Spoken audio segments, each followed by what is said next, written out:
Hello,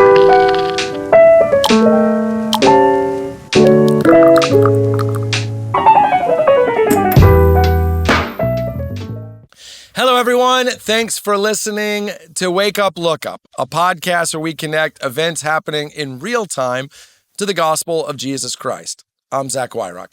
And in today's episode, we're asking the question, is confidence overrated? This is prompted by an article in the Wall Street Journal called The Best Leaders Aren't Decisive, They're Ambivalent by Naomi Radt. It caught my attention because I am a very confident guy. I know you find that surprising. I'm a pretty decisive guy. And I also think of myself as a leader. So I was pretty interested to read that Ms. Radt actually argues that decisiveness and confidence might not be the best attributes in leaders. That's because the more decisive you are, the more confident you are, the more sure you are that you are right, the less interested you become in other points of view, in seeing things from another angle. That's why actually studies show that ambivalent leaders who really don't know what they think, leaders who really don't know what the best way forward is, those who aren't personally invested in their own confidence and in their own strategies, actually sometimes make the best decision makers because they're willing to hear from multiple perspectives, to consider all possible avenues forward. Ambivalence leads to asking questions. It leads to listening, and it leads, therefore, to better decision-making. This is interesting because culturally, it's not what we think about leaders. We think the louder someone is, the more aggressive someone is, the more sure someone is, the better the leader they are. But that might actually be the reverse. It's possible that the more confident and loud and aggressive someone is, the less likely they are to stop and think before they act. I found this article fascinating, and I got to be honest, I don't know if I agree with all its conclusions. History is full of men and women who were confident and decisive, who especially in times of crisis led us forward. I think of leaders like Winston Churchill, who wasn't known for beating around the bush, but probably saved the United Kingdom from the Nazis. But actually, I don't think the article's really about confidence or ambivalence. I think it's really about humility, because that's really the difference. Being confident and being decisive are not the same thing as being stubborn or egotistical or myopic.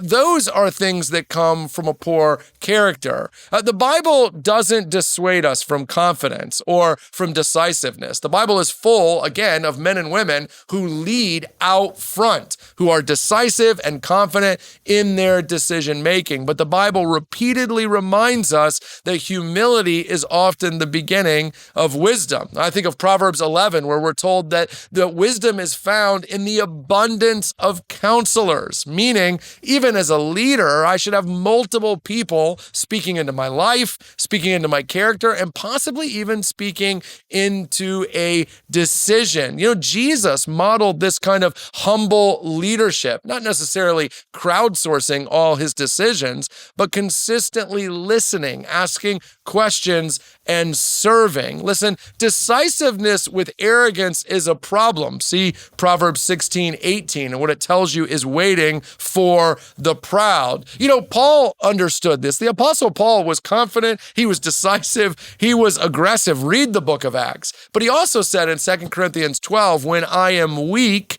I am strong. He understood that there's a difference between confidence and decisiveness that comes out of humility. I have listened. I have asked questions. I have sought counsel. I've sought the Lord, and now this is what we're doing, versus the kind of confidence and decisiveness that says, I don't need to listen. I don't need to ask. I don't need to go to the Lord. In that way, those things are not confidence or decisiveness. They're arrogance and recklessness. You know, Proverbs tells us to trust in the Lord, to lean not on our own understanding. The truth is, even someone like me, maybe especially someone like me, who has the kind of personality that I do, needs to begin each day by shedding an over-reliance on self and by putting on a reliance on the Lord and those he's put around me. Listen, if we step away from decisiveness and confidence in leadership, I think we get worse, not better. But those things always need to come from a place of humility. Listen, if you are a leader, don't apologize for being a leader, but be a leader who listens. Be a leader who stops and thinks. Be a leader who sees things from other perspectives. That way, when you do move forward, you do so in humility and with a team around you that knows that you did hear their perspective. Yet again, this is an opportunity for Christian leaders whose identity doesn't come from being a leader, but from Jesus, to model winsomeness, humility, patience, kindness, togetherness in our decisive leadership. Decisive or humble? That's a false choice. I choose both, and so should you if you're a leader. Hey, thanks so much for watching this episode of Wake Up, Look Up. While you're here, take a minute to like and subscribe. It really helps us get the word out. Don't hesitate to leave a review wherever you might find this podcast on an audio level and help spread the word. And hey, while you're here, check out all the other content we have at Christ Community Chapel on YouTube. Some of those videos are popping up on the screen now. Click on one.